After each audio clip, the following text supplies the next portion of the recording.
Buong buhay, nasanay si Gretchen na nasa likod lamang ng anino ng kanyang pinsang si Fatima.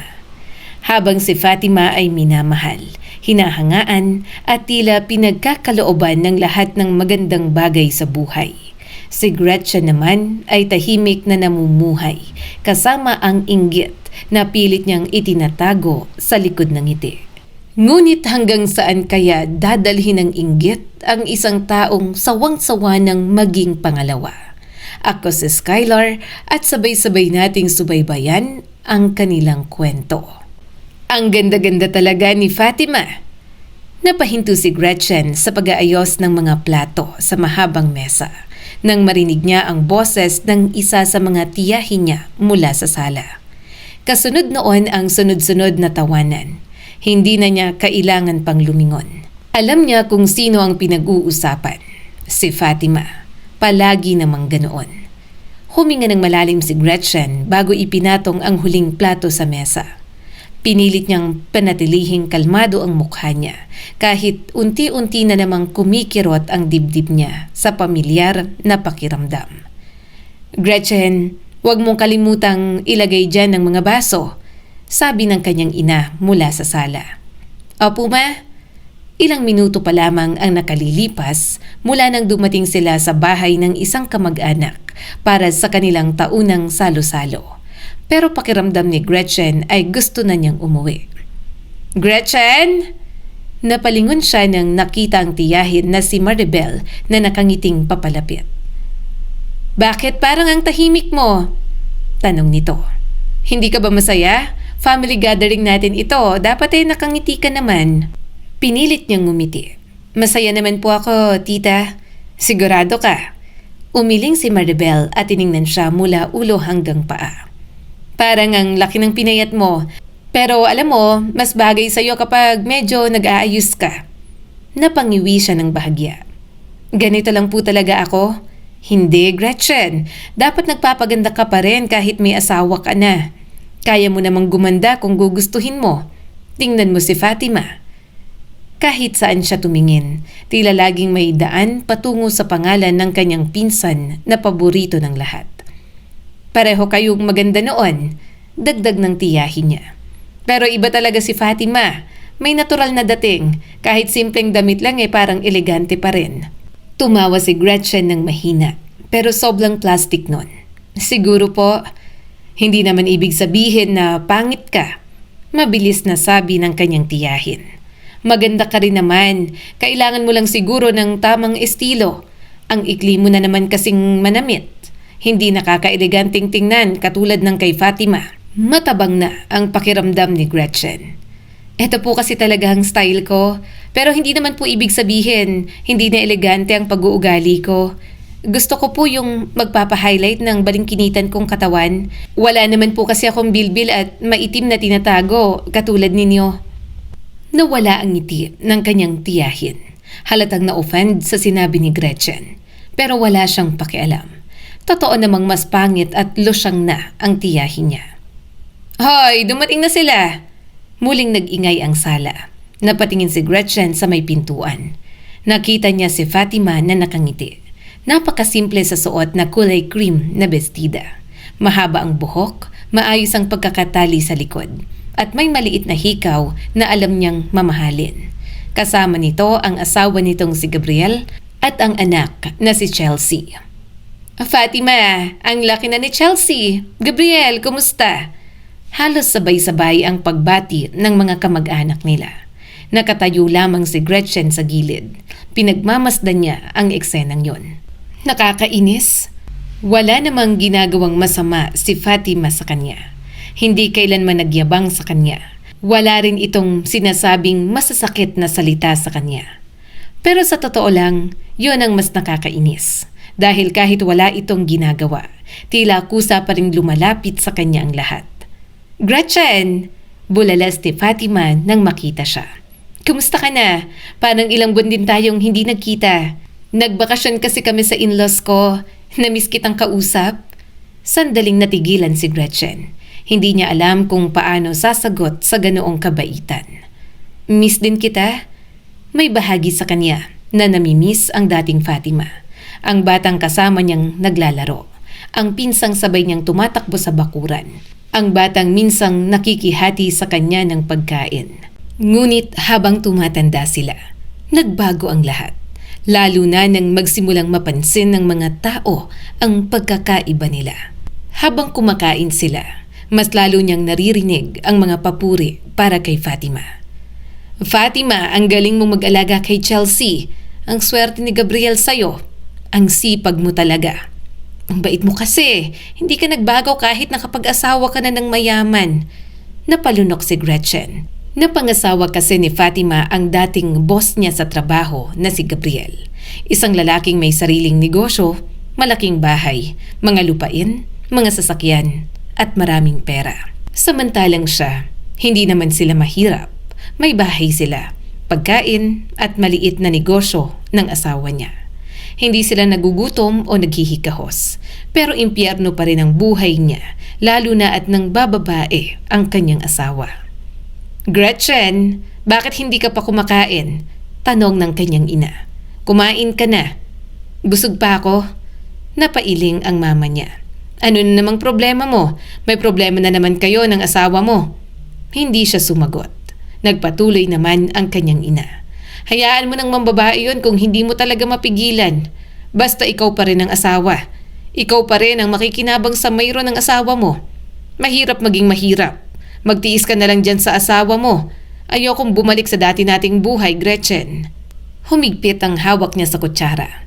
Bakit ba kasi nakapag-asawa siya ng ganong klaseng lalaki? Minsan, naiisip niyang patayin na lang si Greg. Pero aabot ba talaga sa ganoon? Kung sana lang ay si Gabriel ang napangasawa niya. Hindi sana ganoon ang kanyang buhay. Una siyang nakilala ni Gabriel, pero si Fatima pa rin ang pinili nitong pakasalan. Biglang kinarot ng nanay niya ang kanyang braso. Tumigil ka na nga kakatitig sa pinsan mo. Alam kong naiinggit ka minsan kay Fatima. Nanigas naman siya. Ma, tumawa ang nanay niyang walang hiya. Sa bagay, hindi naman kita masisisi. Nakakainggit nga naman. Boss mo pa yang si Gabriel dati, pero hindi ka pa rin napansin. Nauwi ka na lang kay Greg, pero okay na yon. Mayaman din naman ang asawa mo ngayon. Kahit ang bababae ang asawa mo, nauhumaling pa rin yun sa'yo, kaya hindi ka mapakawalan. Makontento ka na lang, Gretchen. Kailangan mong matutunan tanggapin na iba ang buhay ni Fatima sa buhay mo. Napalunok si Gretchen at bahagyang yumuko. Hindi naman ako naiinggit. Sino bang may sabi naiinggit ako sa babaeng yan? Mas matalino ako kaysa sa kanya.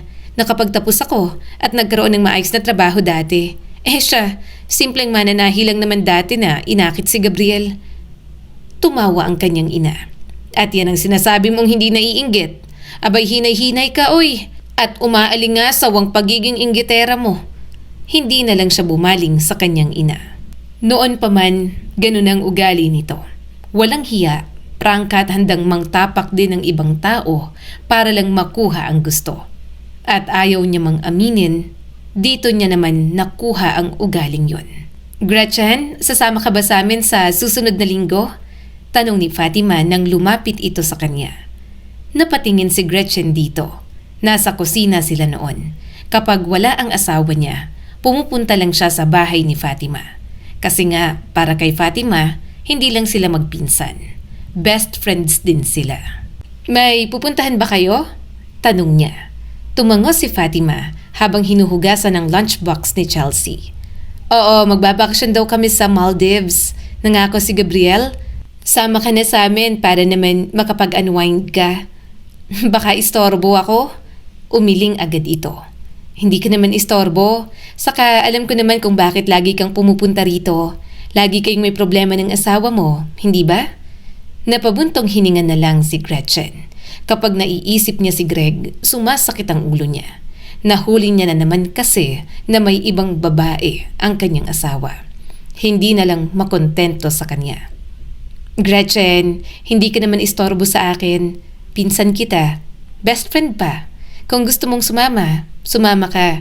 Masaya nga ako kapag may kasama ako. Wala rin akong gaanong kaibigan.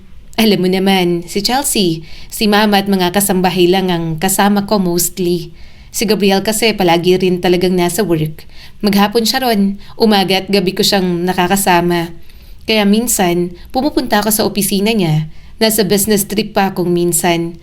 Ayoko namang palaging istorbohin siya dahil lang naboboard ako.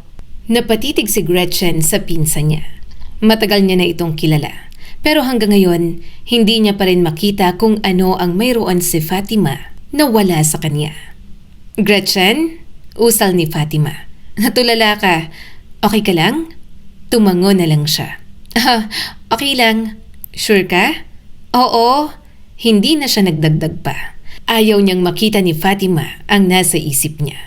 Hindi ko alam kung papayag si Greg na sumama ako sa inyo, pero susubukan kong magpaalam. Bahagyang nagbago ang ekspresyon ni Fatima. Gretchen, wala bang way para hiwalayan mo siya? Napangiti siya ng pilit. Okay pa naman kami. Pilit pa rin naming inaayos. Hindi mo kailangan mag-alala. Madali para kay Fatima na sabihing makipaghiwalay na siya. Wala naman ito sa posisyon niya. Hindi naman ito naranasan kay Gabriel ang naranasan niya kay Greg. May asawa itong hindi nito kailangang katakutan. May tahanang maaari nitong balikan anumang oras.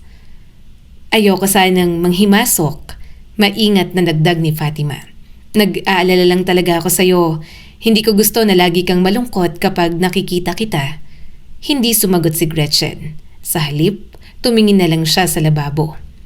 Kung kailangan mo ng kausap, nandito lang ako. Pwede mo akong tawagan. Pwede kang pumunta rito sa bahay.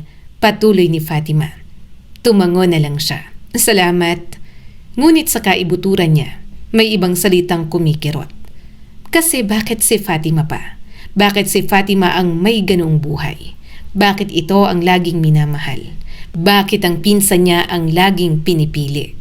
At bakit sa bawat pagkakataong sinusubukan ni Gretchen na makipagsabayan, parang lalo lamang siyang napag-iiwanan? Honey, boses yun ni Gabriel. Umawang ang bibig ni Fatima at agad na lumingon sa asawa nito.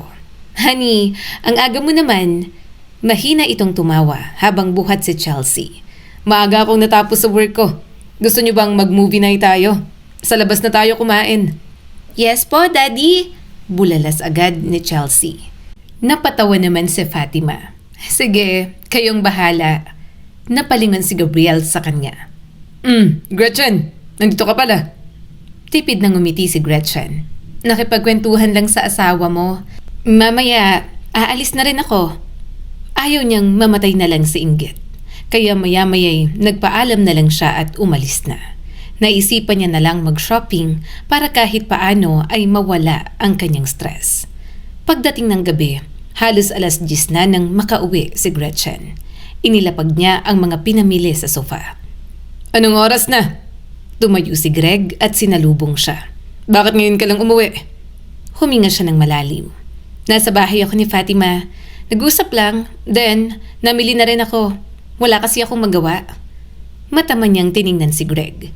Iniisip niya kung nakipagkita na naman ba ito sa kabit nito. Hindi niya alam.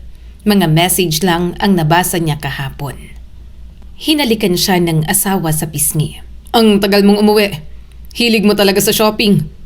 Napapikit ng kaunti si Gretchen sa mga halik nito. Pero nang mapansin niya ang maliit na marka sa leeg nito na parang kagat, agad niyang tinulak ang asawa. Mabilis na tumingin si Greg sa kanya. Ano? Itinuro niya ang leeg nito. Ano na naman yan? Bahagyang natigilan si Greg bago agad humarap sa kabilang direksyon. Wala lang yan. Nakagat lang ng insekto. Chikinini yan. Sinungaling ka. Naiiritang bumuga ng hangin si Greg. Gretchen, huwag mo akong simulan.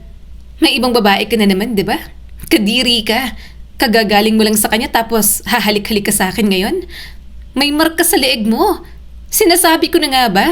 Yung mga message mo sa phone mo, babae na naman. Pumunta ka na naman sa babae mo. Napapikit ang asawa niya.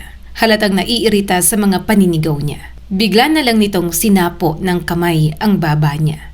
Sobrang higpit na nasasaktan na naman si Gretchen. Ano naman kung meron? Hindi mo nga ako mabigyan ng anak. Huwag mong questionin ang pambababae ko dahil marami ka rin namang pagkukulang sa akin. Napatawa siya ng mapait. Bitawan mo ko. Nasasaktan ako. Napuno ng hinanakit at galit ang dibdib niya. Sa buong araw na yon, ilang oras niyang pinilit lunukin ang inggit niya kay Fatima. At ngayong gabi, ang asawa naman niya ang muling nagpapaalala sa kanya kung gaano kaiba ang buhay niya sa buhay ng taong kinaiinggitan niya. Alam mo kung anong problema sa'yo? Tanong niya. Akala mo kaya mong gawin lahat sa akin porke asawa mo ko? Bakit hindi ba, Gretchen? Asawa kita, kaya gagawin ko kung anong gusto ko. Hindi mo ko kayang iwan. Mariing dagdag ni Greg. Saan ka pupunta? Hindi nyo kayang mabuhay ng nanay mo nang wala ako. Kaya ko! Naluluhang sigaw niya rito. Tumawa si Greg. Talaga? Sigurado ka? Kung ganun, umalis ka. Umalis ka ngayon. Akala mo ba madali ang buhay kapag wala ako? Hindi siya nakasagot. Kasi katulad ng nanay niya, takot siyang mawala lahat ng tinatamasa nila ngayon. Kaya nga nagtitiis pa rin siya kahit na ganon ang trato ni Greg. Marahas nitong binitiwan ang mukha niya. Kung gusto mong maging matapang, sige. Pero wag mong kalimutang pati nanay mo nakadepende sa akin. Ako nagbibigay ng pera para sa mga luho ninyo.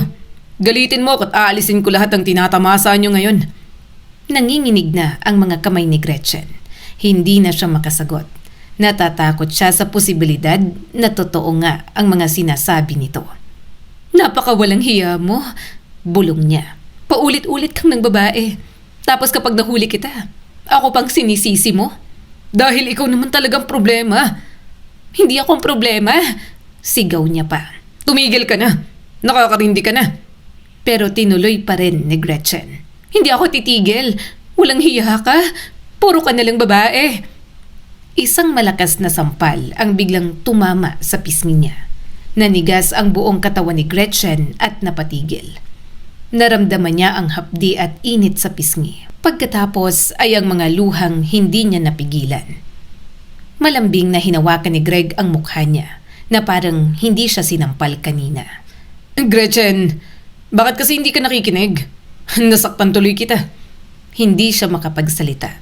Baliw ang asawa niya. Makinig ka sa akin. Malamig na sabi ni Greg at muling madiin na hinawakan ang mukha niya. Huwag mo kong susubukan. Kaya kong ipatigil lahat ng luho mo. Kaya kong kunin ang mga bagay na ipinagmamalaki mo. Kaya kong tanggalin pati ang suporta ko sa nanay mo. Isang problema lang ulit at wala kayong makukuha sa akin. Marahas siyang binitiwan ni Greg kaya napasubsob na lang siya sa sofa. Bago pa siya makasagot, narinig niya ang mabilis na yabag mula sa hallway. Anong nangyari? Dumating ang kanyang ina. Pagkakita nito sa namumulan niyang pisngi, agad itong napatingin kay Greg. Lumapit ang kanyang ina kay Greg. Pagpasensyahan mo na siya, Greg. Minsan talaga'y matigas ang ulo ni Gretchen. Hindi niya alam ang sinasabi niya kapag galit siya. Para siyang sinaksak. Sarili niyang ina ang humihingi ng tawad para sa lalaking nanakit sa kanya. Pasensya ka na, Greg, hindi na ito mauulit, sabi pa ng mama niya. Hindi umimik si Greg. Tumangulang ito at pagkatapos ay umalis patungo sa kabilang bahagi ng bahay. Naiwan si Gretchen kasama ang kanyang ina. Halika na. Hinawakan nito ang braso niya. Sa kwarto ka muna. Ikaw naman kasi, di ka na dapat sumasagot. Alam mo namang nasasaktan ka kapag ganyan. Ano ba kasi ang pinagagagawa mo? Napatingin siya rito habang naglalakad. Bakit parang kasalanan ko pa, Mama? Nang babae siya, natural na magagalit ako. Masinampal niya ako. Bakit mo pa siya pinatulan? Kilala mo naman ang asawa mo. Hindi ka pa nadala. Napatitig siya sa ina na hindi naman talaga siya labis na pinahahalagahan noon pa man. Hindi ko na kayang manahimik. Kung gusto mong manatili ang buhay natin ngayon, matuto kang manahimik. Gretchen, isipin mo, ano ang mawawala sa atin kapag nawala si Greg? Bahay, sasakyan, pera, mga gamit, lahat ng komportable mong buhay ngayon. Mapait na tumawa si Gretchen. Pera lang ang iniisip mo? Dahil pera ang kailangan para mabuhay. Mahirap na walang pera, anak. Mamaliitin tayo. Napuno siya rito. Nang makapasok sa kwarto, nilingon niya ang kanyang ina. Lumabas ka na. Gretchen, lumabas ka na sa kwarto ko. Sigaw niya at napapikit na lamang. Ayoko ng mga sinasabi mo. Alis! Bastos ka talaga kahit kailan. Yun na lang ang sinabi ng kanyang ina bago tuluyang lumabas. At nang magsara ang pinto, saka bumagsak ang lahat ng pinipigil niya. Napahagulgol si Gretchen. Hindi niya matanggap kung bakit kailangang maging ganoon ang buhay niya. Bakit ang malas-malas niya sa lahat ng bagay kahit nagsisikap naman siyang maging maayos. Ilang oras ang lumipas, nakatulog na lang si Gretchen sa pag-iyak. Nagising na lang siya nang may maramdaman sa likod niya. Gumagalaw si Greg at ginagamit na naman ang katawan niya. Hindi na siya nagpumiglas. Wala rin naman siyang magagawa kahit pa diring-diri na siya rito. Next time, try natin na may isa pang babae. Masaya yan. 3 tayo sa kama. Siguradong aabutin tayo hanggang umaga. Nakangising sabi ni Greg at niyakap pa siya ng mahigpit. Hindi na siya nagsalita at mahigpit na lang na yumakap sa kumot. Malaswa si Greg. Noon pa lang, alam niya na yon. Pero hindi niya akalain na gusto pa nitong umabot sa ganoong sandali para lang masatisfy ang mga pantasya nito. May pupuntahan ka ba ngayon? Tanong sa kanya ni Greg isang umaga. Oo, may check-up si Chelsea ngayon. Nagpapasama si Fatima. Sasama ako. Wala naman akong ibang gagawin dito. Mamamasya lang kami pagkatapos. Tumango lang si Greg. Kahit naman marahas ito sa kanya. Mabuti na lang at hinahayaan pa rin siyang makalabas-labas. Makalipas ang ilang oras, nakarating si Gretchen sa ospital. Nakita niya agad si Fatima sa waiting area. Gretchen! Agad itong tumayo at lumapit sa kanya. Salamat at sumama ka. Wala naman akong ginagawa. Saka mamamasyal tayo, 'di ba?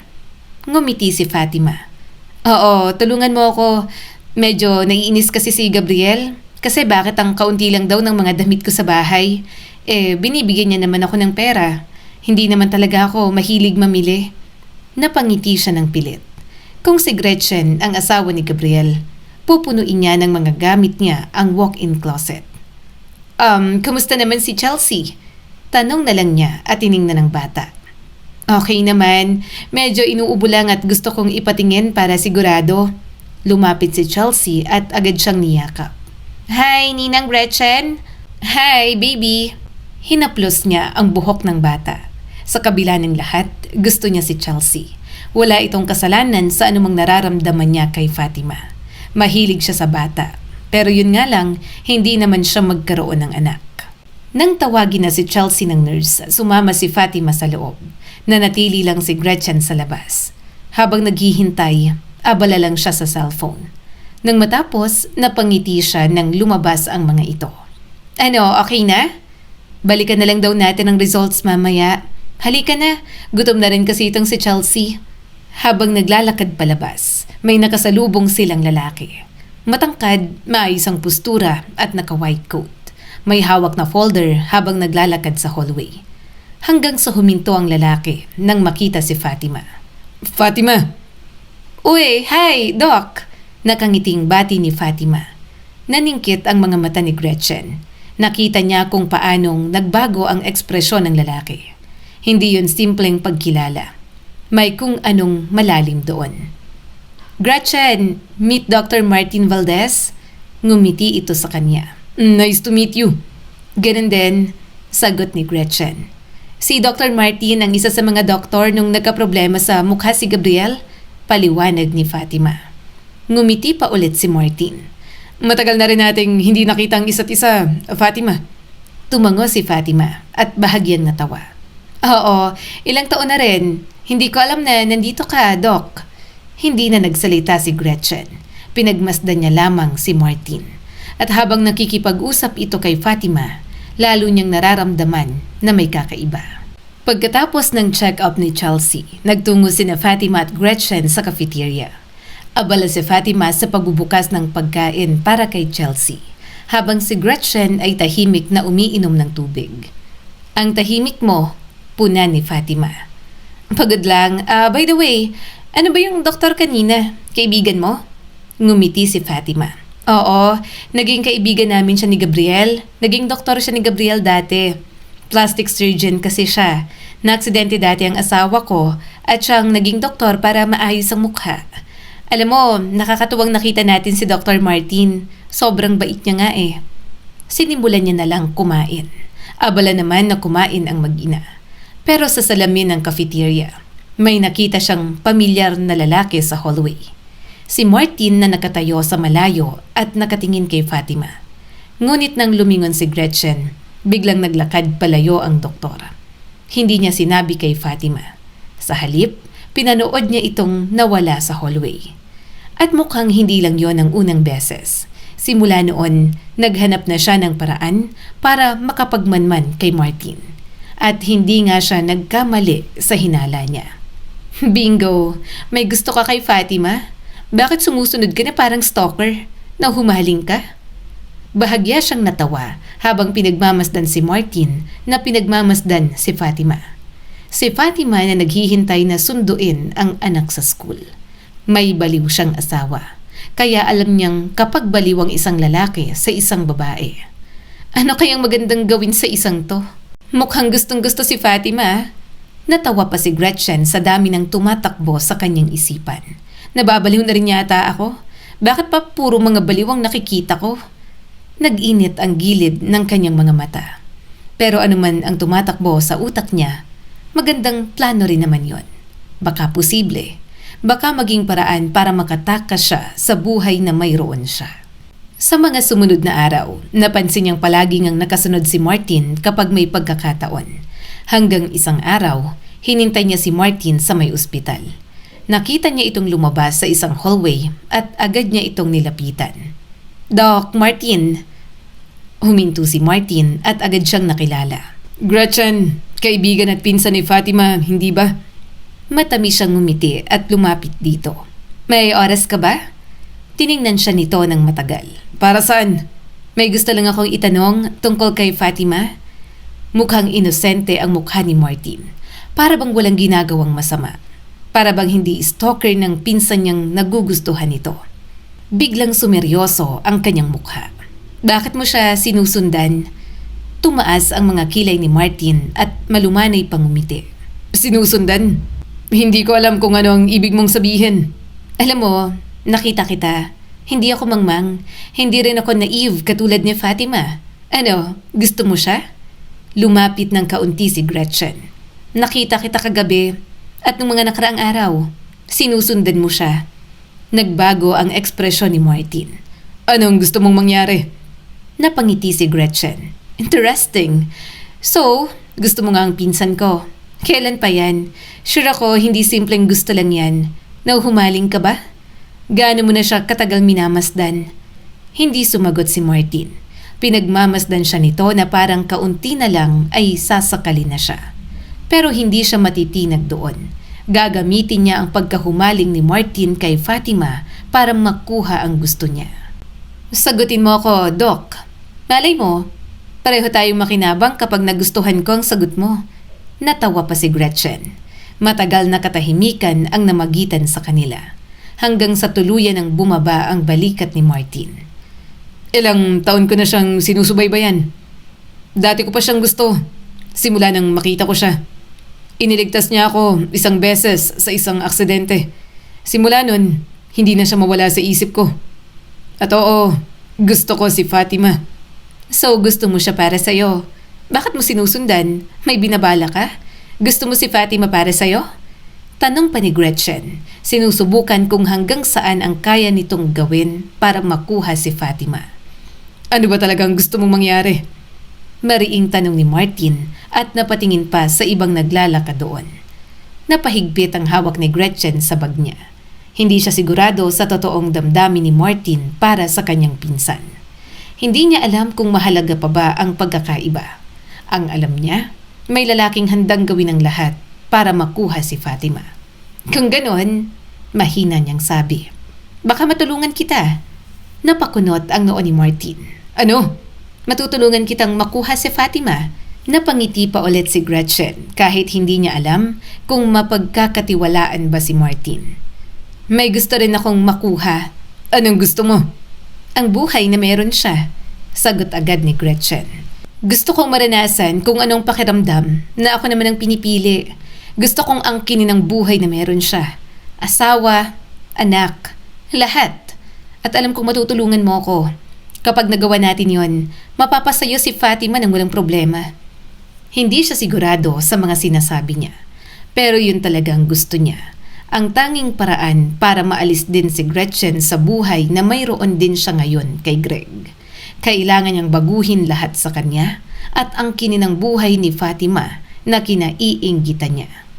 Anong gusto mong gawin? Tanong ni Martin. Pinsan ka ni Fatima at mag-best friend kayo na ganito.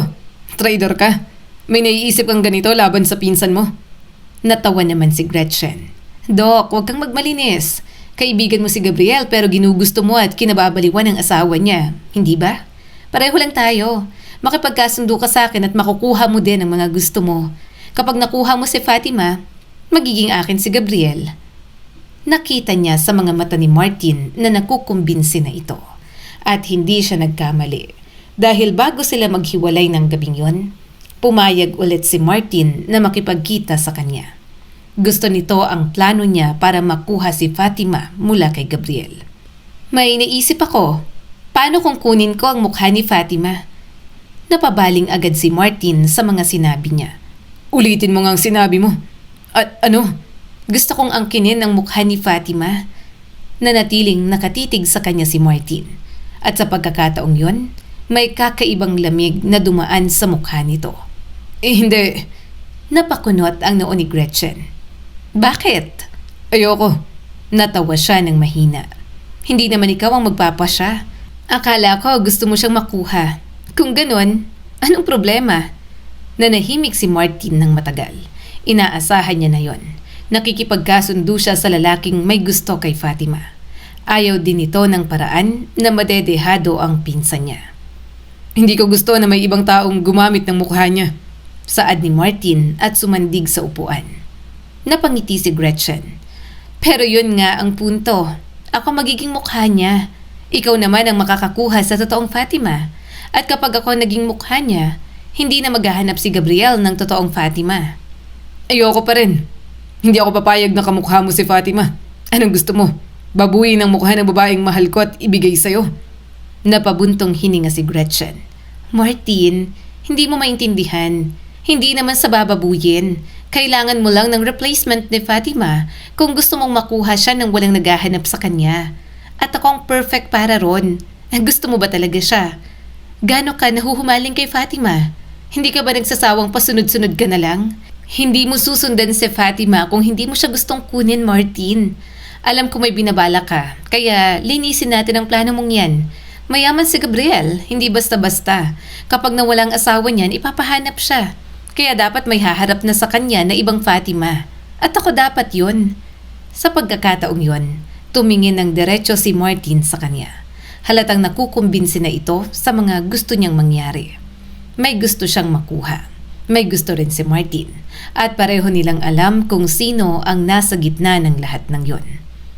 Bakit hindi mo na lang akitin si Gabriel? Bahagyang gumalaw ang kilay ni Martin. Ayokong gamitin ang mukha ni Fatima. Sirain na lang natin ang pagsasama nila. Hindi mo ba kayang akitin si Gabriel? Napailing ng kaunti si Fatima. Hindi siya madaling maakit. Dating boss ko rin si Gabriel. Maraming taon ako nagtrabaho sa kanya. Alam ko kung paano siya mag-isip. Nakita ko kung paano siya makitungo sa mga babae. Hindi ako basta nakakalapit sa ganong paraan. Matagal ko siyang gusto. Matagal akong nagpakita ng interes sa kanya. Pero pinili niya pa rin si Fatima. Nagkatitigan sila ni Martin. Alam niyang para siyang nakikipagkasundo sa lalaking sasaksakin siya sa likod balang araw. Si Fatima lamang naman ang gusto nito. At kung magkagipitan, baka pabayaan na lang siya nito sa ere. Ayoko nitong plano mo. Napangisi si Martin at uminom pa ng kape. Matagal, komplikado at makikinabang ka rin. Pwede ko namang patayin na lang si Gabriel tapos i-comfort na lang si Fatima. Nanlaki ang mga mata ni Gretchen at agad na kumiling ng paharap. Subukan mo at ako ang papatay sa'yo. Seryoso pa ang mukha ni Martin. Pero maya-maya'y natawa na lang din.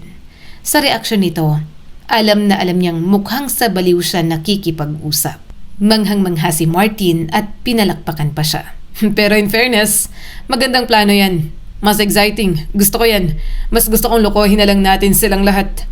Bahagya siyang natigilan sa mga sinasabi nito. Inaamin ni Gretchen, nakaramdam siya ng takot. Pero wala nang atrasan yon. Nalahad na niyang plano at kung sasakay si Martin sa gusto niya, magiging maayos din ang lahat. So, ano nang plano ang gusto mo? Tanong pa ni Martin. May asawa ako. Hindi ako basta makakawala kay Greg. Dagdag niya pa rito. Hindi niya ako basta pakakawalan. Kahit gaano ko siya kamuhian, may mga bagay siyang hawak sa akin. Hindi niya ako titigilan. Gusto ko ng panibagong buhay. Gusto kong magsimula ulit. Ilang segundo ang lumipas bago muling magsalita si Gretchen. Kapag nakuha mo si Fatima, pwede mo siyang dalhin kung saan mo gusto. Kung mawala siya, ako ang haharap sa pamilya niya. Si Gabriel, makikita niya ako. Sa kanya, ako ang asawa niya. Matamang tumingin si Martin sa kanya. Ang komplikado ng mga plano mo. Pero gusto ko yung mangyari. Hindi natin pwedeng gawin ng biglaan. Pag-iisipan muna natin ang lahat. Pag-aaralan muna natin kung paano gagawin. Mula noon, unti-unti na nga silang nagplano ni Martin. Habang ginagawa yon, nagsimula na si Gretchen na mag-ipon ng mga bagay na dapat niyang gayahin kay Fatima. Pinag-aralan niya ang paraan ng pananamit nito. Mga simpleng bestida, mga kulay na madalas nitong isuot, mga hikaw, sapatos, pabango, pati kung paano ito makitungo sa ibang tao. Pinag-aralan niya kung paano magsalita si Fatima kay Chelsea, kung paano nito tawagin si Gabriel, kung paano ito ngumiti kapag nahihiya, tumawa kapag masaya. Lahat gagawin ni Gretchen. Makuha lang ang buhay ni Fatima na gustong-gusto niya. Ilang linggo ang lumipas bago tuluyang maging handa ang plano. Hindi naging madali. Maraming bagay ang kailangang pag-isipan ni na Gretchen at Martin. Pero sa lahat ng yon, may isang bagay na pinakamasarap para kay Gretchen. Walang nakakaalam sa gagawin niya. Hindi si Greg, hindi ang kanyang ina. Sa harap ng lahat, nananatili siyang ordinaryong Gretchen. Sa likod ng lahat ng yon, unti-unti siyang nag-iipon ng pera. Hindi siya gumagastos ng sobra. Hindi siya namimili gaya ng dati. Kapag may perang dumarating sa kanya, itinatabi niya agad. Kapag may pagkakataong makapagtabi ng hindi napapansin, ginagawa niya. Maging si Greg ay walang ideya.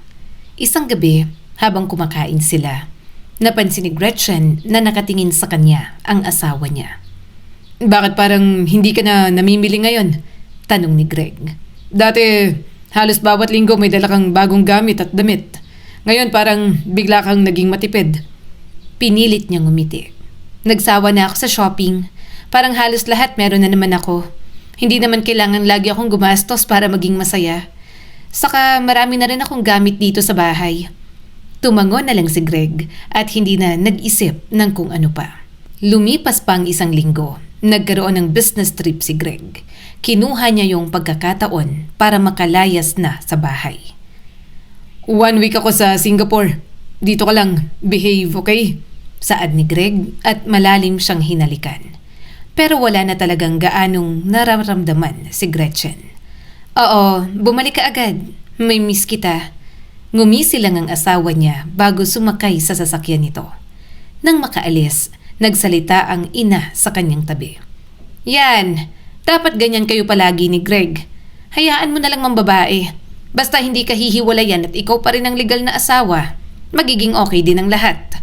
Napairap na lang siya at pumasok na sa loob ng bahay. Wala na siyang pakialam sa kanyang mama. Kapag nakaalis na siya at nagawa na ang plano, kakalimutan niya na ito. Total, puro pasakit at sama ng loob lang naman ang ibinigay nito sa kanya. Nang lumalim na ang gabi, habang natutulog na ang lahat, tahimik siyang bumangon at kinuha ang mga nilikom na gamit. Nandoon ang perang ilang buwan niyang inipon. Tinitigan niya yon. Kinuha niyang cellphone at nag-type ng message kay Martin. Handa na ako. Ilang minuto bago dumating ang sagot. Sigurado ka? Walang magiging problema? Matagal niyang tinitigan ang mensahe. Pagkatapos ay mabilis na nag-type. Oo, nasa Singapore ng asawa ko. Mga tulog na rin ang kasama ko sa bahay. Nang makaalis na siya, nagkita na sila ni Martin. Nasa isang pribado at malayong lugar sila kung saan walang makakakilala sa kanila.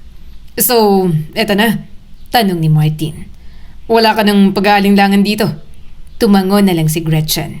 Bago sumakay sa sasakyan ni Martin, kumuha siya ng bato. Sinira niyang cellphone ng sobrang tindi, saka itinapon sa umaagos na ilog. Natawa naman si Martin sa likod niya. Talagang tatalikuran mo ang buhay mo para sa mga plano mo. Seryoso niya itong tiningnan. Ang buhay na tatalikuran ko, hindi ko matatawag na buhay. Gagawin ko to kasi gusto kong mabuhay sa paraang gusto ko. Maya-maya'y nakarating na sila sa bahay ni Martin. Malayo yun, sa isang liblib na isla at walang masyadong nakakaalam. May isa itong nurse na pinagkakatiwalaan doon. May isang caretaker din. Sa mga lumipas na araw, hinanda siya ni Martin para sa surgery. Reported missing ka na. Natatawang sambit ni Martin isang araw. Hinahanap ka na ng nanay at asawa mo. Tumaas ang isa niyang kilay. And so, wala na akong pakialam sa kanila. Alam mo bang pati si Fatima, nagtatanong kung nasan ka? Natigilan siya. Saglit na nawala ang ngiti niya. Naalala na naman na ito ang dahilan kung bakit nagaganap ang lahat ng yon. Alam mo, bilisan mo na sa gagawin mo. Inip na ako. Gusto ko nang makasama si Gabriel. Bilisan mo na rin kung gusto mong mapasayo si Fatima. Saad na lang ni Gretchen. Nagsimula na nga ang surgery. Madali lang naman yon pero matagal at mahirap ang healing process. Hanggang sa dumating ang araw na sinabi sa kanya ni Martin na maaari na siyang tumingin sa salamin. Tatanggalin ko na ngayon. Huminga ng malalim si Martin at malokong ngumisi. First time kong ginawa to so excited na rin ako kung nagawa ko ba ng maayos. Nang tanggalin na, unti-unti na siyang nagmulat. Ano? Tumayo ka at pumunta sa salamin para makita mo. Ginawa naman ni Gretchen ang sinabi nito. Nasa likod niya si Martin. At nang makita niya ang mukha, hindi na siya nakapagsalita. Ang babaeng nasa salamin ay hindi na mukhang Gretchen. Napahawak siya sa bibig nang makita ang mukha ni Fatima sa kanya. Nangingilid ang kanyang mga luha. Oh my God! Hindi niya napigilan ang pag-iyak. Lumapit si Martin na matagal nang nakatingin sa kanya. Kabisado ko ang mukha ni Fatima. Kaya alam ko na tama ang magagawa ko. Kamukha mo siya. Kamukha ko siya. Nanginginig niyang sabi at tumawa na parang baliw.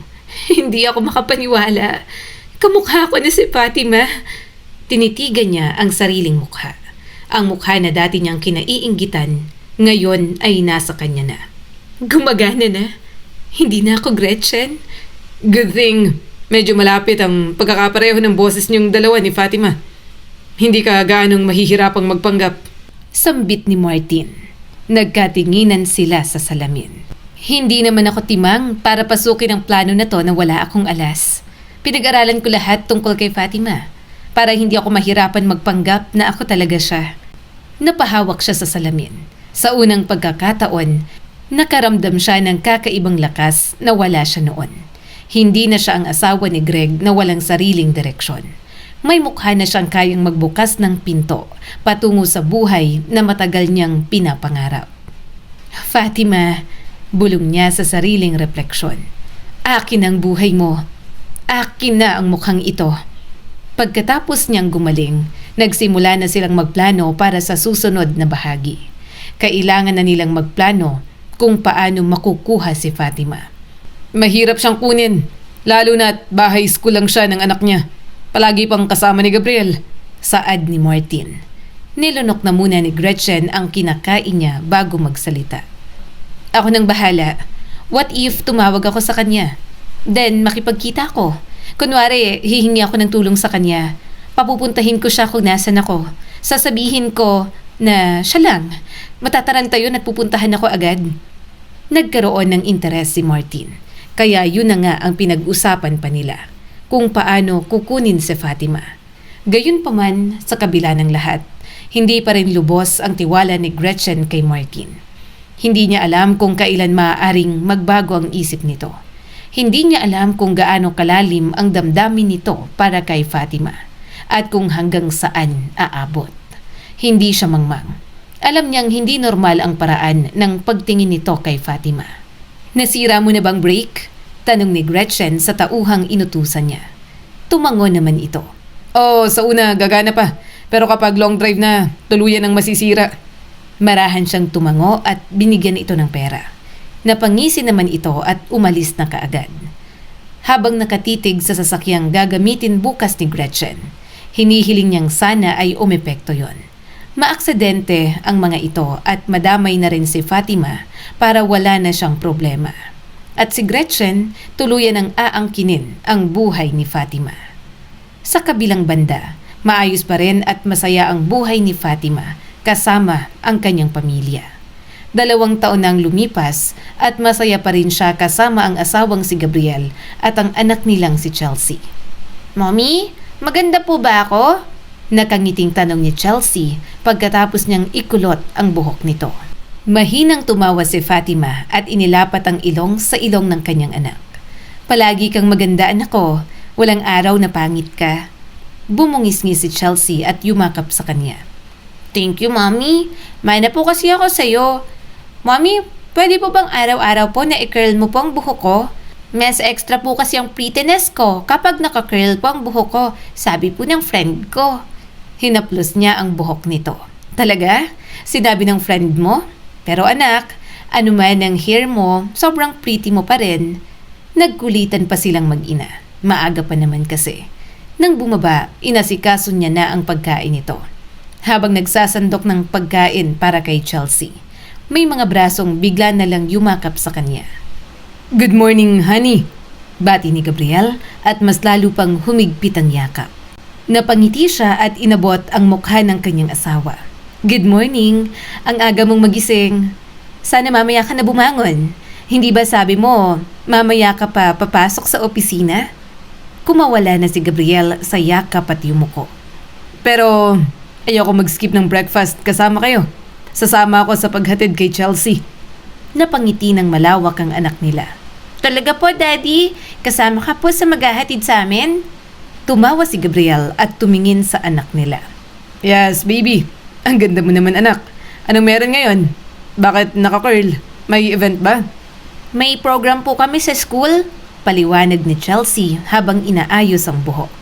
Sabi po ng teacher, pwedeng mag-ayos ng very slight, Daddy. Matamis na ngumiti si Fatima habang pinagmamasdan ang mag-ama. Sa simpleng tagpong yon, may kakaibang gaan sa dibdib niya. Hindi niya kailangang humingi ng higit pa sa mayroon siya ngayon. May asawa siyang minamahal. May anak siyang nagbibigay kulay sa bawat araw nila. Maaga man siyang naulila sa mga magulang, binigyan agad siya ng pamilyang mamahalin at matatawag na sa kanya. Nandiyan naman ang mga kamag-anak na pinagtulungan siyang alagaan noon. Pero iba pa rin talaga na may sarili siyang pamilya. Kaya pala, sabi ni Gabriel habang nakangiti. Pero kahit wala kang program, maganda ka pa rin. Mana kay Mommy, mabilis na sagot ni Chelsea. Napatawa si Fatima. Siyempre naman, kain ka na bago tayo mahuli. Pagkatapos ng almusal, sama-sama silang lumabas ng bahay. Habang naglalakad patungo sa sasakyan, hawak ni Fatima ang maliit na kamay ni Chelsea, habang si Gabriel naman ang may bitbit ng bag ng anak nila. Nang makarating sila sa school, agad na bumaba si Chelsea. Bye, Mommy! Bye, Daddy!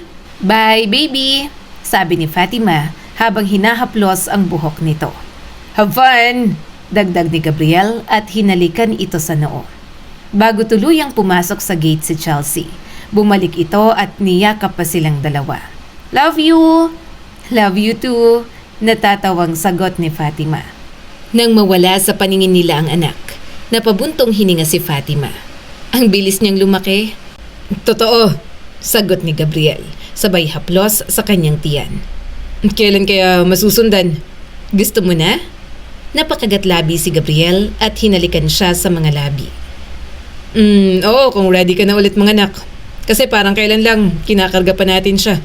Gusto ko na ulit na may makargang baby. Natatakot na ako, Chelsea. Darating ang araw na hindi na siya magiging clingy sa atin. Natawa si Fatima. Natural lang yun. Umiling agad ang asawa niya. Hindi ako ready. Baby pa rin natin dapat siya. Anak natin yon, hindi natin pwedeng hawakan habang buhay. Tumawa si Gabriel at bigla siyang niyakap. Hindi naman siya ang gusto kong hawakan habang buhay. Sa bagay, nandiyan naman ang asawa kong maganda, mabait at mapagmahal. Iwan man tayo ng mga anak natin balang araw, nandito ka pa rin sa tabi ko. Lalambingin ako araw-araw kahit wala na akong ngipin at kulubot na ang balat ko. Napailing si Fatima, pero bahagyang nakaramdam ng kilig sa mga sinabi ng asawa. Ang kulit mo na, may trabaho ka pa. Duman muna tayo sa office. Gusto kitang makasama. Doon ka na lang tumambay. Pagkatapos, sunduin mo ang anak natin mamaya. Doon na lang kayo hanggang hapon. Para inspired naman ako habang nagtatrabaho. Kahit magkulit pa kayo sa loob ng opisina, ayos lang. Napanguso si Fatima. Hindi ba nakakahiya? Baka isipin ng mga tao na hindi ako marunong umalis sa tabi mo. Ang clingy kong asawa. Hayaan mo sila. Asawa naman kita. Saka ako ang clingy. Hindi naman ikaw. Nakakatampo na ah. Napatawa si Fatima. Minsan talaga, hindi niya maintindihan kung paano naging ganoon ka-clingy ang asawa niya. Nung una silang nagsimula, hindi naman ganoon si Gabriel. Masungit at parang may aura na masusunod sa kahit na ano ang gusto nito. Pero habang tumatagal ang kanilang pagsasama, lalo nitong ipinapakita kung gaano siya kahalaga rito. Pagdating sa opisina, agad siyang napatingin sa mga empleyadong bumabati sa kanila. Good morning, Ma'am Fatima. Good morning, sir. Tumango si Gabriel. Si Fatima naman, binalik ang bati. Good morning sa inyo. Nang makarating sila sa opisina nito, agad nitong isinara ang pinto. Umupo siya sa sofa habang nag-aayos ng ilang gamit ni Gabriel. Gusto mo ng coffee? Tanong ni Gabriel. Mamaya na. Napapangiti siya habang tinitingnan si Gabriel. Baka mawalan ka ng trabaho dahil sa akin. Magsi-cellphone lang ako rito pero ikaw, mapapatingin lang sa akin. Baka maging distraction lang ako, honey. Umiling agad si Gabriel. Wala ka man rito. Palagi ako magte-text. Distracted pa rin ako. Sa loob ng ilang minuto, nag-usap lang sila tungkol sa mga simpleng bagay. School ni Chelsea, weekend plans, pagkain na gusto nilang subukan habang nagtatrabaho. Kinabukasan, may dumating na bisita sa bahay. Nang makita ni Fatima kung sino yon ay agad siyang napalapit. Tita Raquel? Namumula ang mga mata ng ina ni Gretchen. Fatima, ano pong nangyari? Agad niya itong pinaupo. May gusto sana akong hingin sa'yo. Tumango lang siya. Pinagmasdan niya ang ina ni Gretchen. Alam niyang may sama ng loob sa sarili nitong ina. Pero alam niyang hindi kayang tiisin ni Gretchen si Tita Raquel. Pwede bang matulungan mo kung hanapin si Gretchen? Tanong nito sa kanya. Parang may humigpit sa dibdib niya. 2 taon nang nawawala si Gretchen. Walang nakakaalam kung nasaan ito. Minsan iniisip niyang tumakas na lang talaga si Gretchen. Alam niya rin naman kasi na matagal na nitong gustong makawala kay Greg. Tita, bakas ang lungkot sa mukha nito. Ilang taon na siyang nawawala. Hindi ko na alam kung saan ako pupunta para maghanap pa. Sinubukan ko na talaga lahat. Pinuntahan ko yung mga lugar na pwede niyang puntahan pero wala talaga. Napayuko si Fatima. May bahagi sa kanya na ayaw maniwala. Hindi niya kayang isipin na basta na lamang nawala si Gretchen. Pero bago mawala ang pinsan niya, napakarami nitong pinagdaanan na sa tingin niya ay sa kanya lang nito kinikwento. Baka nagtatago lang po siya, tita. Ayaw na po niya talaga kay Greg. Palagi niya pong sinasabi sa akin yun dati bago siya nawala. Malumanay na sabi ni Fatima. Ganon din ang iniisip ko. Pero sana hindi niya ginagawa ito na pati ako ay pinagtataguan niya. Suminghot pa si Tita Raquel. Yung asawa niya, hinahanap niya si Gretchen noong una. Napagod na yatang hanapin. May bago na siyang binabahay. Pinalayas na rin niya ako nung isang araw. Wala naman daw akong pakinabang. Wala rin ang anak ko. Kapag naibalik ko raw si Gretchen, tatanggapin daw ulit kami at palalayasin yung babae niya roon. Kaya kailangan kong mahanap ulit si Gretchen para umayos ang mga buhay namin. Napatitig si Fatima kay Tita Raquel. Ayaw niyang husgahan pero mukhang gusto lang nitong bumalik si Gretchen para maibalik kay Greg at para maging maayos ulit ang buhay. Bigla tuloy siyang nakaramdam ng awa sa kanyang pinsan na hindi mahanap. I'm sorry, tita. Mas lalong naiyak si Tita Raquel. Hindi ko alam kung saan ako pupunta. Hinawakan niya ang kamay nito. Pwede kayong tumuloy muna rito. Mabilis na umiling si Tita Raquel. Hindi, okay lang. Maghahanap ako ng matutuluyan ko. Ang kailangan ko ay si Gretchen. Hindi ko alam kung saan siya hahanapin pa. Tutulungan mo ba ako? May mga koneksyon ng asawa mo. Baka matulungan niyo naman ako. Marahan na lamang siyang tumango. Opo, susubukan ko. Ngunit habang pinagmamasdan niya ang tiyahin, may kung anong hindi niya maipaliwanag. Hindi niya maiwasang maalala ang mga sinabi noon ni Gretchen tungkol sa ina. Na pera lamang ang pinakamahalaga rito. Napabuntong hininga si Fatima. Gusto niya pa rin bigyan ng pagkakataon. Baka nagbabago rin ang isang ina kapag nawawala ang anak. Baka takot lamang ito o desperado na lang din talaga. Kasi kahit siya, nag-aalala na kay Gretchen, lalo pa at wala pa talagang balita. Nang makaalis na si Tita Raquel, matagal siyang nakatayo sa may pintuan. Hindi niya alam kung bakit mabigat ang pakiramdam niya. Masayang buhay niya, pero kapag naiisip niya si Gretchen, may bahagi sa kanya na laging nababalisa. Nasaan ka na kaya ngayon, Gretchen? Sana ligtas ka. Sana kumakain ka at hindi mo pinapabayaan ang sarili mo. Sana may natutuluyan ka rin na maayos. Nang gabing yun, ikinuwento niya kay Gabriel ang pagbisita ni Tita Raquel. Tahimik na nakikinig ang asawa niya habang kumakain sila. Pumunta si Tita Raquel kanina. Gusto niyang tulungan ko siyang hanapin si Gretchen, honey. Baka naman may magagawa ka. Napatingin sa kanya si Gabriel. Okay, mag-hire ako ng private investigator. Napangiti siya ng kaunti. Salamat. Mahalaga rin kasi talaga sa akin si Gretchen. Parang kapatid ko na. Kahit daw si Greg, hinahanap daw siya nung una. Kaya lang sumuko na. May bago na raw babae si Greg. Pinalayas na rin daw si Tita Raquel. Tumangot-tango ang asawa niya. Ano na kayang nangyari sa pinsan mo? Kung nasan man siya sana'y okay siya. Tumango si Fatima. Yun din ang hiling niya. Isang umaga, pagkatapos ihanda ang almusal ni Chelsea at tulungan itong maghanda para sa school, nagkaroon siya ng kaunting oras para sa sarili. Naupo siya sa maliit na bangko sa tabi ng mga halaman at nagsimulang magdilig.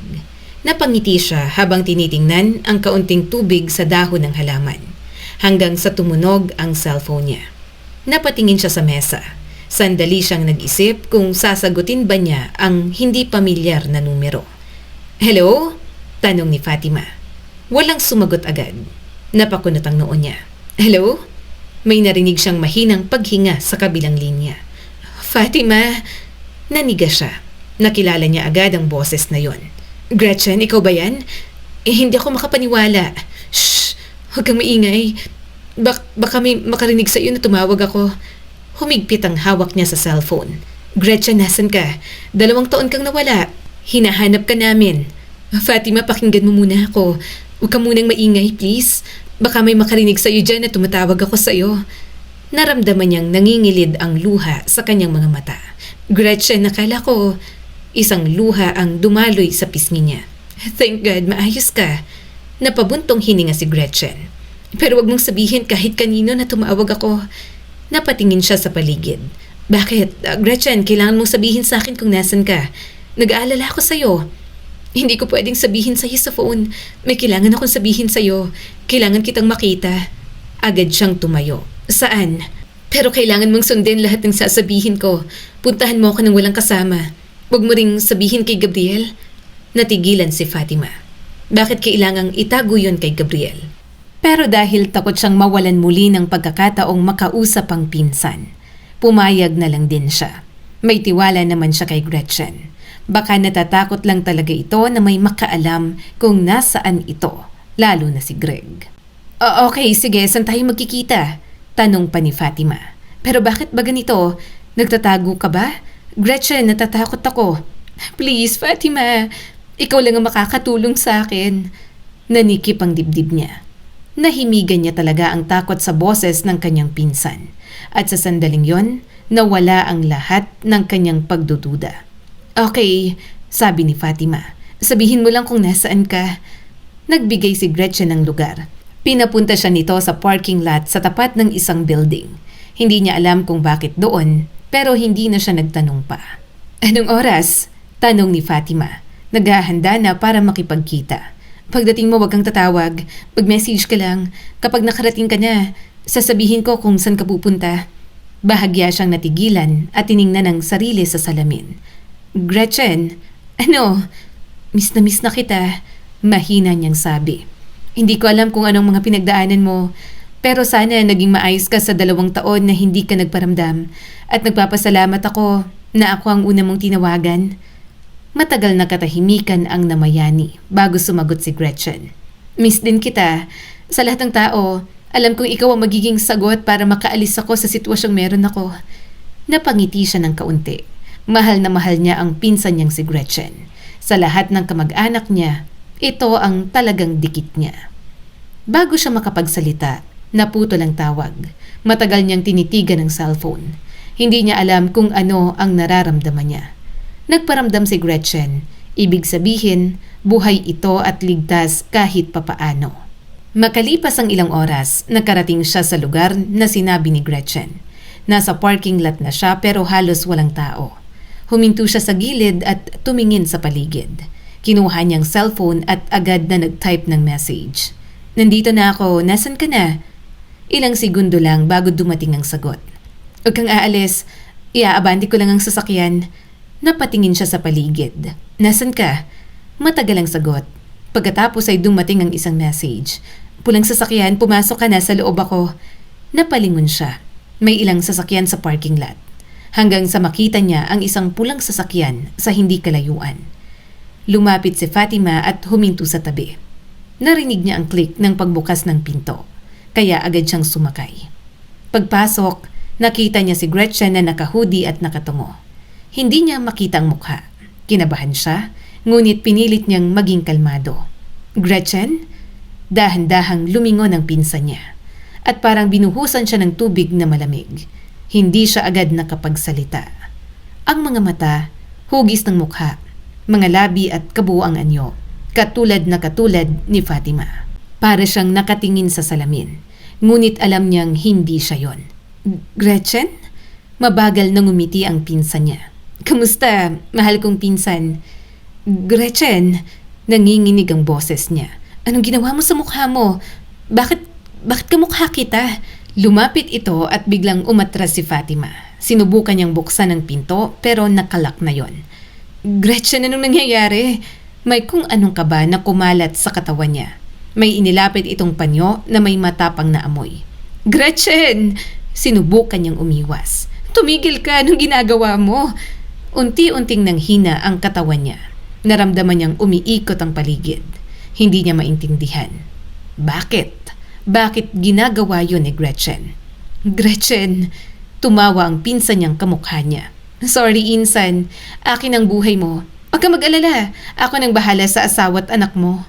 Naluluhan niya itong tiningnan. Hindi siya papayag. Kung anuman ang balak nito, hindi niya yon hahayaan. Pero paano niya yon gagawin kung unti-unting lumabo ang paningin niya? Ilang sandali pa'y tuluyan ng nagdilimang lahat. Hindi niya alam kung gaano katagal siyang walang malay. Mabigat lang ang pakiramdam ni Fatima nang magising siya. Parang wala siyang lakas kahit igalaw lamang ang mga daliri niya. Bahagya niyang iminulat ang mga mata. Malabo at hindi niya agad mawari kung nasaan siya. Sinubukan niyang bumangon. Napangiwi siya. Hindi niya magawa. Naramdaman niyang nakasuot siya ng ibang damit. Hindi niya maalala kung paano yun nangyari. Mabilis na bumalik sa isip niya si Gretchen. Sinubukan niyang tumingin sa paligid. Nasa loob pa rin siya ng sasakyan. Ngunit wala si Gretchen. Sa halip, may lalaking nasa driver's seat. Dahan-dahan siyang tumingin. Nakita niya roon si Martin. Doc? Napangiti ito nang makita siya. Gising ka na pala. Naramdaman ni Fatima ang pagkirot ng dibdib niya. Martin, bakit? Anong ginagawa mo rito? Hindi agad sumagot si Martin. Sa halip ay ngumiti lamang ito. Pagod ka pa. Matulog ka pa. Bakit ka nandito? Tinulungan mo ba ako? Biglang bumilis ang tibok ng puso niya. Dalhin mo ako sa bahay? Oo, dadalhin kita sa bahay natin. Nabalot ng takot ang pagkatao niya. Martin, please? Muli niyang sinubukan buksan ang pinto. Hindi niya magawang maitulak ng maayos ang katawan niya. Napatingin siya sa lalaki. Anong ginawa niyo sa akin? Nasaan si Gretchen? Huwag mo nang isipin ang babaeng yun. Ang mahalaga magkasama na tayo ngayon. Akin ka na. Wala nang makakapaghiwalay sa ating dalawa. Malambing pang sabi ni Martin. Tahimik na bumagsak ang mga luha ni Fatima. Hindi niya maintindihan kung anong nangyayari. Gusto ba siya ni Martin? Bakit ganon? Magkakuntsaba ang dalawa? Si Gretchen, ginaya niyang mukha mo para maagap ang buhay mo. Siya na ngayon ang makakasama ng asawa at anak mo. At ikaw, sa akin ka na talaga. Wala nang makakaagaw. Fatima, magiging masaya na tayo. Araw-araw kitang paliligayahin. Baliw ka, galit niyang sabi kahit nanghihina. Tumawa lang si Martin. Dapat lang. Baliw naman talaga ako pagdating sa'yo. Kaya gagawin ko ang lahat. Mapasakin ka lang, Fatima. Pagod na akong tumingin sa'yo sa malayo. Gusto kong mapalapit. Gusto kong maramdaman kung akin ka na walang kahit sinong hadlang. Ang talino nga ng pinsan mo. Mabuti na lang lumapit siya sa akin. Mas nakaisip kami ng magandang plano. Pinilit niyang buksan ang pinto. Pero sobrang hinang-hina na talaga siya. Wala siyang ibang magawa kundi umiyak. Hindi siya makapaniwala na traidor si Gretchen at may balak na ganoon. Pati si Martin na pinagkakatiwalaan nila, hindi niya akalaing nahuhumaling pala sa kanya. Mas lalong lumapit si Martin sa kanya. Nang subukan siyang hawakan, itinulak niya ito. Martin, huwag. Ngunit napakahina ni Fatima. Halos walang epekto ang pagtulak niya. Bitawan mo ako. Hindi siya pinakinggan nito. Muli siyang lumayo hanggang sa maubos ang espasyo sa loob ng sasakyan. Nanginginig ang buong katawan ni Fatima habang umiiyak. Please. Ngunit patuloy lamang si Martin. Kung saan-saan napupunta ang mga haplos nito sa katawan niya. Ang mga labi na pilit inilalapat sa mga labi niya. Napaiyak siya sa takot. Hindi niya maintindihan kung paano umabot sa ganoon ang lahat. Mahina ka ngayon. Hindi mo ko kayang labanan. Malambing na sabi ni Martin. Bumigay ka na sa akin. Wala ka na rin namang kawala. Umalingaw-ngaw ang tunog ng mga halik nito sa kanya. Nang marinig niya yon, mas lalo siyang natakot. Ang likot mo. Mahigpit nitong hinawakan ang mga kamay niya. Sa bahay na nga natin ituloy. Mamaya ka sa akin. Susulitin kita. Sabik na ako sa iyo, Fatima. Kung alam mo lang. Itinali nito ang mga kamay niya upang hindi siya makawala at tinakpan ang kanyang bibig. Nangingilid ang luha sa kanyang mga mata. Sinubukan niyang sumigaw pero wala nang lumabas sa kanyang bibig. Huminga siya ng mabilis. Si Gabriel lamang ang laman ng isip niya.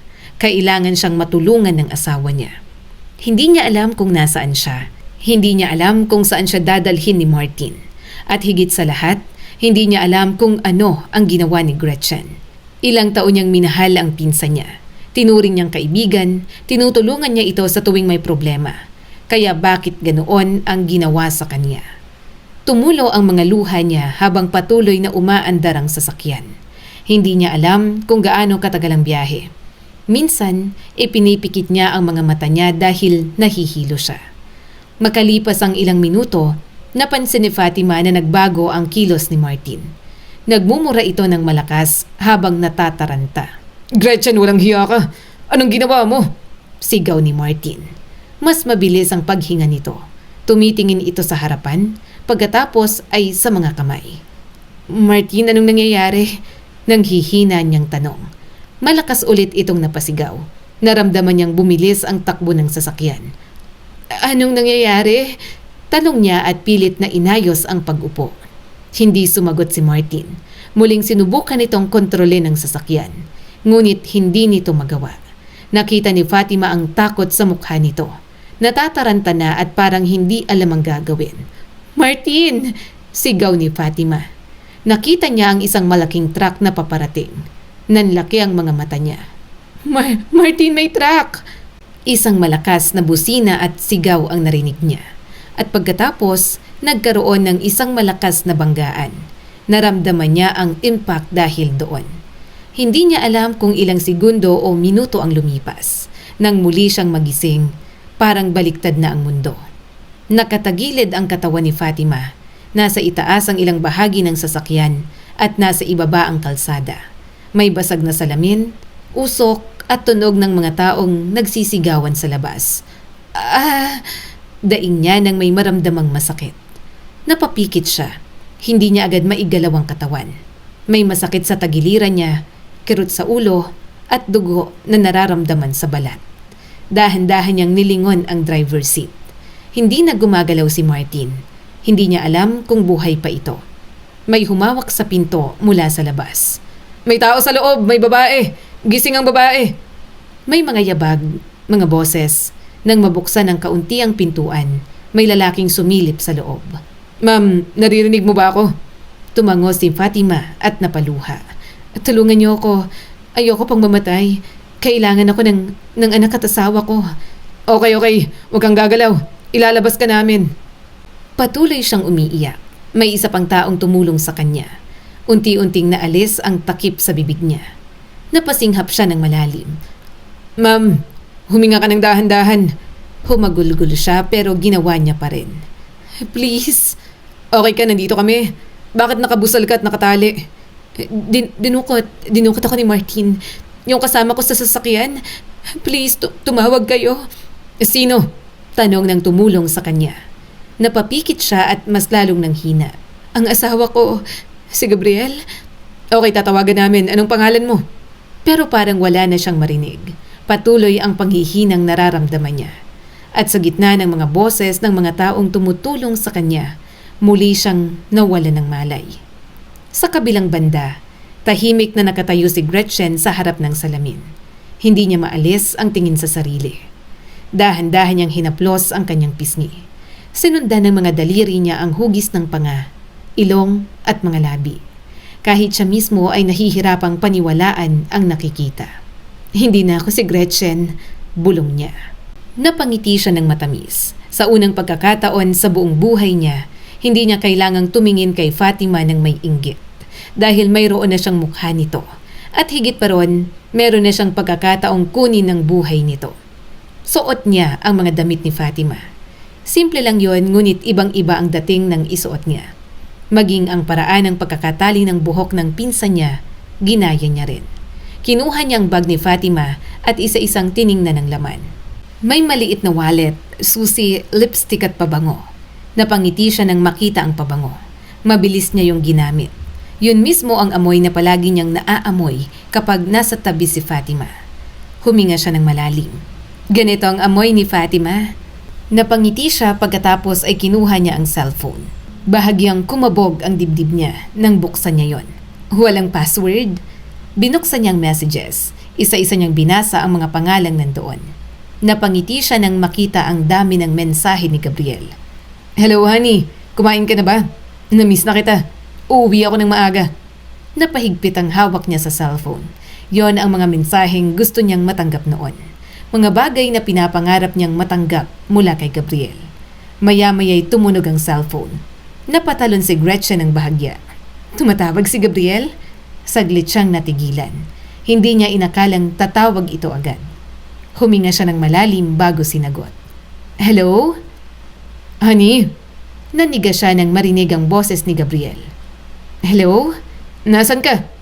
Saka bakit parang ibang boses mo?" Agad siyang nataranta. Masakit lang ang lalamunan ko. Lumabas lang ako, honey. May binili lang ako sa mall." "Bakit hindi mo sinabi sa akin?" Napangiti palalo si Gretchen. Napakanatural lang ng pag-aalala nito. "Biglaan lang. May naalala lang akong kailangan ko para sa garden. Pauwi na ako."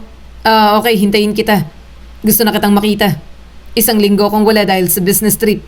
Miss na kita, honey." Humigpit ang hawak niya sa cellphone. "Miss mo ako?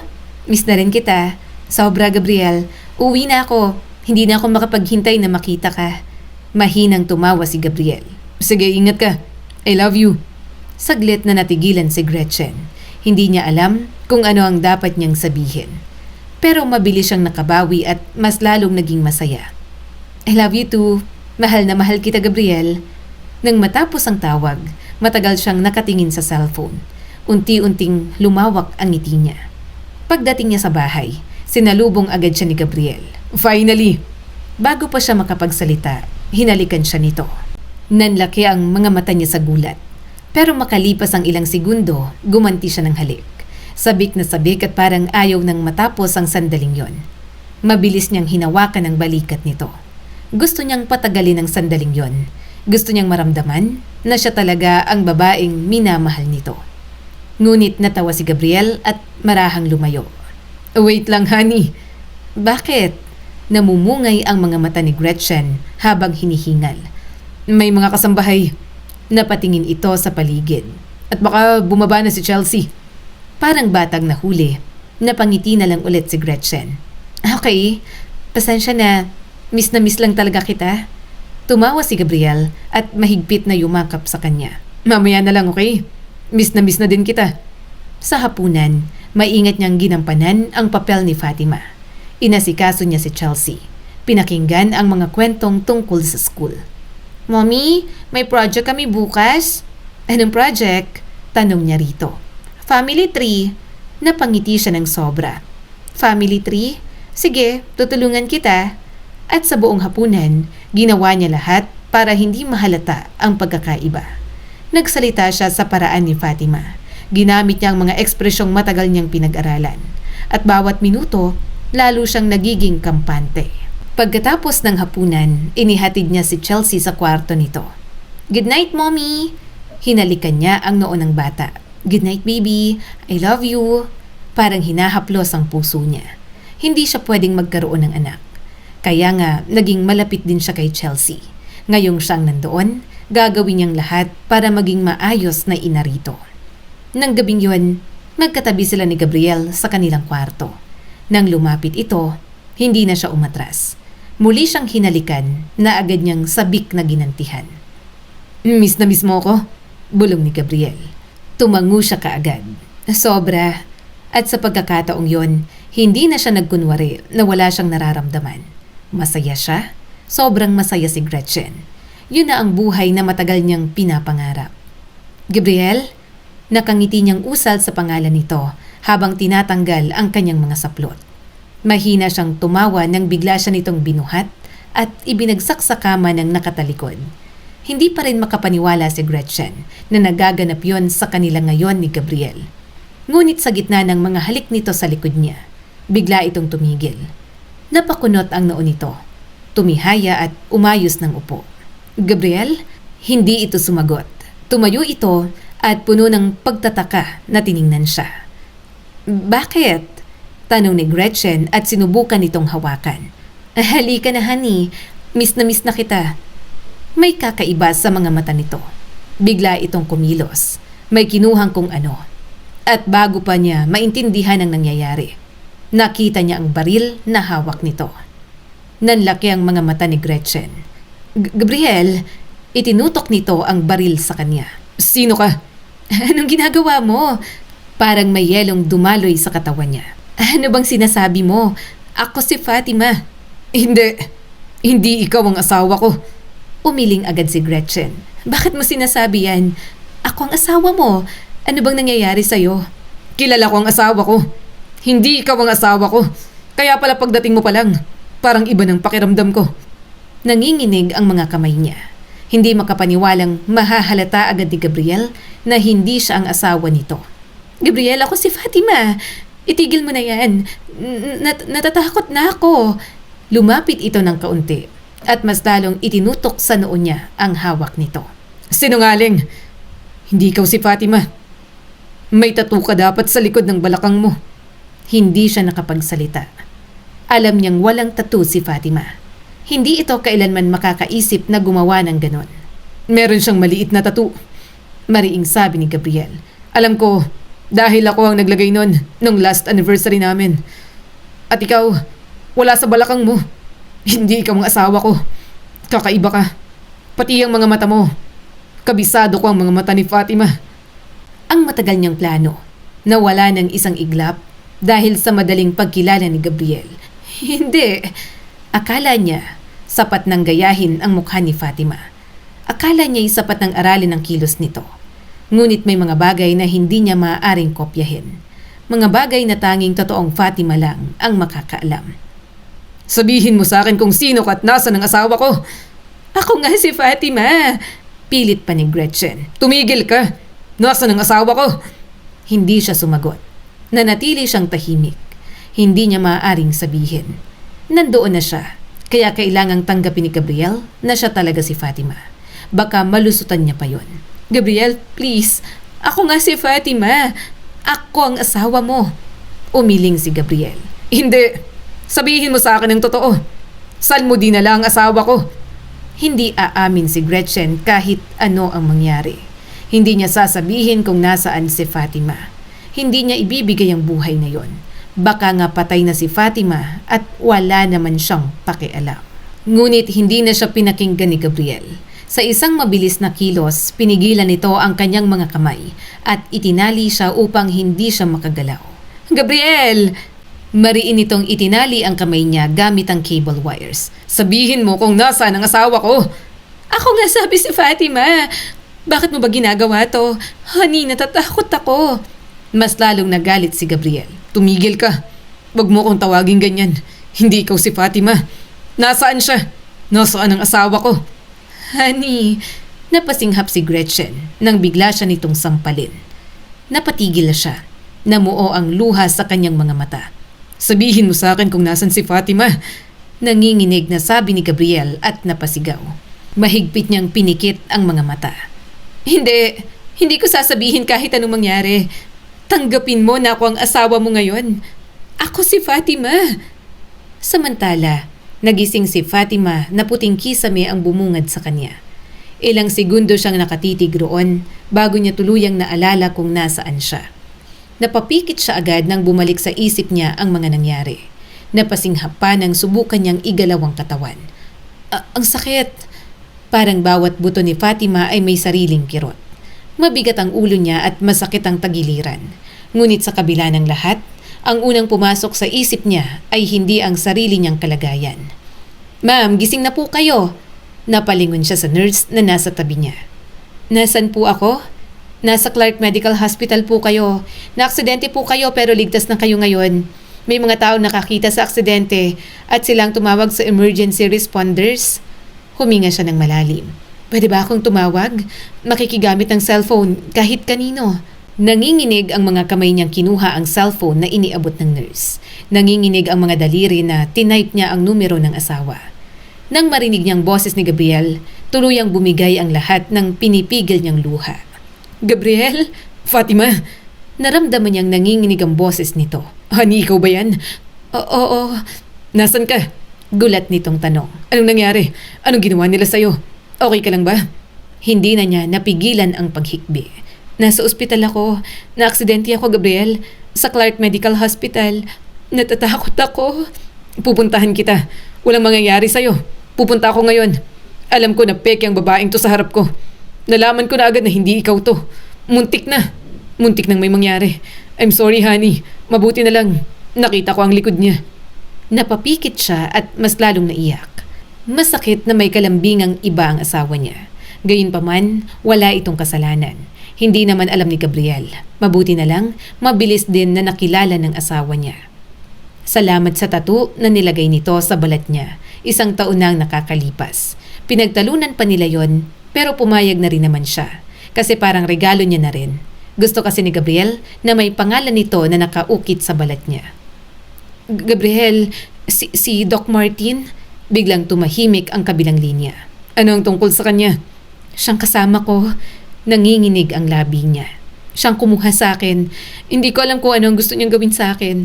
Dinala niya ako sa sasakyan. Hindi ko alam kung saan niya ako dadalhin. Tapos na-aksidente kami. Tapos si Gretchen, siyang tumawag sa akin. Sinabi niyang kailangan niya ng tulong. Sinabi niyang huwag akong magsabi kahit kanino. Pumunta ako dahil akala ko kailangan niya ako. Pero hindi pala. Ginaya niyang mukha ko. Gabriel, kamukha na niya ako. Siyang nandyan ngayon. Siyang kasama mo. Pinagplanuhan nila to ni Martin kasi gusto ko ni Martin. Ikaw gusto kang makuha ni Gretchen? Napaluha siya ng higit pa. Naramdaman niyang nanginginig ang kanyang buong katawan. Gabriel, huwag kang pupunta kung hindi ligtas. Please, gusto kong mahuli sila. Gabriel, huwag mong hayaang makawala si Gretchen. Ipahuli mo siya sa mga pulis. Ayokong may mangyari sa'yo. Ayokong may mangyari kay Chelsea. Kapag nagawa mo yan, saka mo ako puntahan dito. Unahin mo ang safety ninyo ni Chelsea. Katulad ng mga sinabi niya, yun na nga ang ginawa ni Gabriel. Hindi nagtagal at nagsimula ang investigasyon. May mga pulis na pumunta sa ospital upang kunin ang kanyang salaysay at magbantay na rin sa kanya. Kahit pagod at masakit ang katawan, sinikap niyang sabihin ang lahat ng naaalala niya. "Ma'am, may kailangan pa po kayong pirmahan," sabi ng pulis. Tumango siya at kinuha ang ballpen. "Si Dr. Martin Valdez, hindi na po siya nakaligtas sa aksidente. Patay na siya," saad ng pulis. Napahigpit ang hawak niya sa kumot. Hindi niya alam kung ano ang sasabihin. Hanggang sa mga sandaling yon, hindi pa rin siya makapaniwala sa ginawa ni Martin sa kanya. Pagkaalis ng mga pulis, napatingin siya sa bintana. Sana ay matapos na ang lahat ng gulong yon. Paano kung hindi sila na aksidente ni Martin? Malamang ay namuhay na si Gretchen sa katauhan niya ng matagal. Makalipas ang ilang oras, narinig niya ang pagbukas ng pinto. Napalingon siya at nakita niya si Gabriel. "Fatima!" Sa sandaling marinig niya ang boses nito, tuluyan siyang napaiyak. "Gabriel!" Mabilis nitong hinawakan ang kamay niya. Naramdaman niyang nanginginig din ito at hinaplos ang sugatan niyang mukha. "Shh! Nandito na ako. Ano ginawa nila sa'yo? Ano ginawa nila sa asawa ko?" Hindi na siya nakapagsalita. Hinilan niya ito palapit at mahigpit na niyakap. Napangiwi siya dahil sumakit ang katawan niya. Pero ayaw niyang bumitaw. Gusto niyang maramdaman na totoo ito, na nandun talaga ang asawa niya at nakita na siya. Akala ko hindi na kita makikita." Garal-galang boses na usal ni Fatima. Hinaplos ni Gabriel ang buhok niya. "Kabisado kita. Asawa kita. Malalaman ko agad kapag wala ka." "Akala ko kukunin nila lahat sa akin, Gabriel. Natakot ako. Hindi ko alam kung makakauwi pa ba ako." Humigpit ang yakap nito. "Hindi ko nahahayaang mangyari yun. Pagbabayarin nila to." "Si Chelsea." Inayos ni Gabriel ang buhok niya. "Okay lang siya. Di mo kailangan mag-alala. Nasa custody na rin ng mga pulis si Gretchen. Siguraduhin ko mabibilanggo ang babaeng yun." Napapikit siya sa ginhawa. Sa ngayon, gusto lang niyang mabuhay. Gusto niyang makauwi, makita si Chelsea at bumalik sa kanilang tahanan. Masigurado na walang ibang aangkin sa buhay ni Fatima kundi siya lamang. Makalipas ang 1 taon, "Okay, kumain ka na. Ano pang tinitingin-tingin mo dyan?" Masungit na sabi ng bantay sa selda. Napatingin si Gretchen sa pagkaing nasa harap niya. "Kanino galing ang pagkain to? Bakit iba sa mga kasamahan ko?" Ngumisi naman ang bantay. "Gusto mong makaalis dito sa bilangguan, di ba? Kainin mo yan para malaman mo. Hindi ba't inaakit mo pa si Hepe? Ayan na, ang special treatment mo." Naiinis man, kinain niya ang pagkain yon. Gutom na rin kasi siya. Puro sayote na walang lasa ang kinakain nila sa bilangguan. Minsan wala talaga. Pero pagkatapos kumain, nakaramdam siya ng pagkahilo. Unti-unti nawalan siya ng malay. Pagising niya, hindi niya maintindihan kung nasaan siya. Nakaputi na siyang damit at nasa isang silid. Tumayo siya kaagad at lumapit sa pinto. "Nasaan ako? Anong ginawa niyo sa akin? Pakawalan niyo ako rito." Pero napaatras si Gretchen nang bigla na lang may sumilip sa pinto. Pagbukas, nagulat siya nang makita ang lalaking nakasuot ng white coat na pangdoktor. "Greg?" Tanong niya sa isang taong kinatatakutan niyang makita. Napangisi ang asawa niya at humakbang palapit. "Binago mo pa talaga ang mukha mo. Nagagalit ako. Kamusta na asawa ko? Sabi ko naman sa'yo, huwag matigas ang ulo. Malalagot ka tuloy sa akin. Dito ka na. Dito kita bibisitahin at paparusahan araw-araw." Napasigaw si Gretchen ng sobrang lakas. Nang hawakan siya ng mahigpit ni Greg, wala na siyang ibang nagawa kundi manghina at mapahikbi. Pilit niyang inabot ang gusto niya. Pero sa bandang huli, babalik din pala siya sa taong gusto niyang takasan. Ang kwentong ito ay nagpapaalala sa atin na huwag hayaang lamunin tayo ng inggit at galit. Dahil sa maling hangad, sarili rin natin ang maaaring masaktan at malugmok sa huli. Ang tunay na halaga ng buhay ay hindi nasusukat sa mukha, pera o ari-arian, kundi sa pagmamahal, tiwala at pamilyang nagbibigay ng saya at sigla. Matutong tanggapin ang sariling buhay, pahalagahan ang mayroon at piliing gumawa ng tama upang sa dulo ng bawat pagsubok, kapayapaan ang ating makamtan at tunay na ligaya ang mapanatili kailanman. Ako si Skylar at sana ay may bago na naman kayong natutunan sa kwento natin ngayon.